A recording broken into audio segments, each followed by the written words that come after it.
nak merosakkan dan memusnahkan manusia, dia perlu tengok kepada cakra paling bawah.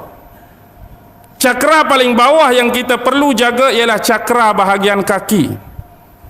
Bila kita tengok cakra bahagian kaki, tempat yang selamat untuk kita pergi ialah rumah Allah, kaki, masjid, rumah-rumah ibadat, majlis ilmu, nak belajar.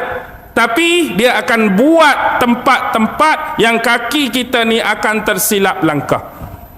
Dia akan buat Toto, dia akan buat Magnum, dia akan buat kelab ronggeng, dia akan buat karaoke, dia akan buat dandut, dia akan buat kafe tu, dia akan buat rumah tu, dia akan buat hiburan ni, dia akan buat konsert tu. Bila kaki anda mula melangkah tempat yang salah ini,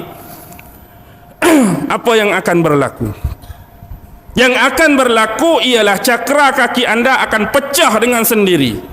Bila cakra perlindungan itu pecah, dan peluang untuk syaitan dan iblis masuk cukup luas bahagian itu.